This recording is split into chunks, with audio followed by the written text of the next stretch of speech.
So, in this video, I'm going to talk about what recently happened and what is going on in the automotive sector. So, companies like Maruti Suzuki, Tata, Toyota, and Hyundai are facing with the challenge that government has employed CAPE norms in which they need to restrict the carbon emissions that their vehicles emit per kilometer. So, this capping is being reduced day by day and it is creating challenges for these companies, and these companies have taken measures in the past, like Maruti Suzuki has discontinued all the diesel variant cars. But the challenge now is that the norms are getting much stricter and the EV adoption in the country is very less.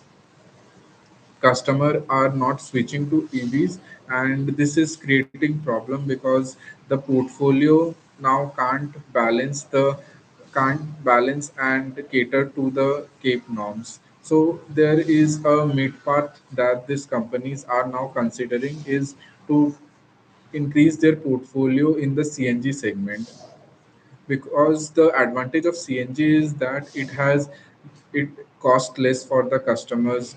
The mileage is more for the CNG cars per liter or per kg, and the CO2 emissions are around 16 to 20% lesser.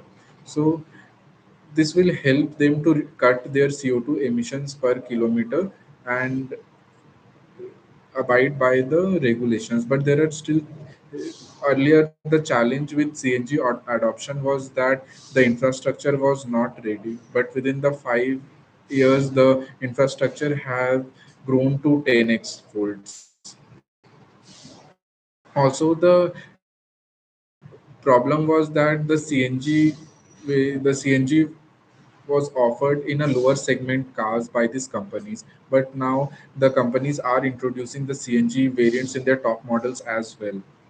The customer also faced the problems of less boot space because of the CNG cylinders, but now company are also designing the car in such a way that this issue can be resolved by having a better design and incorporating the CNG cylinders to a better design or in under the seats, so that this issue can be resolved.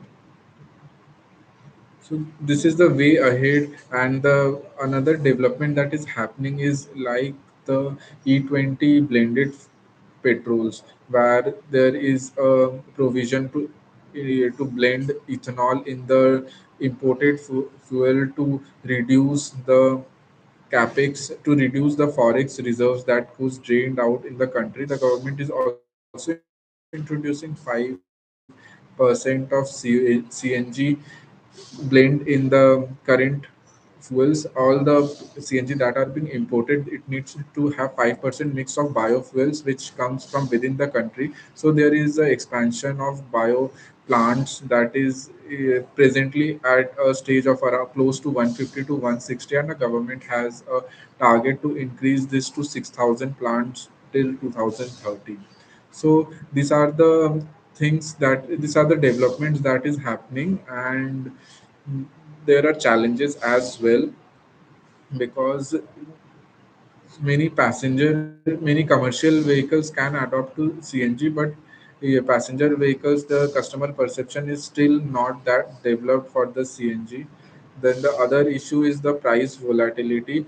Though it presently costs less, around 20 rupees less than petrol, and mileage is high, but there is still price fluctuation in many parts of the country. For example, in Himachal Pradesh, the price once went to 122 per kg of CNG, and India is still dependent on imports for its CNG, for it to fulfill its requirement. So the ideal case would be to switch to EV adoption, but till the technology, the infrastructure is not yet developed, CNG can be a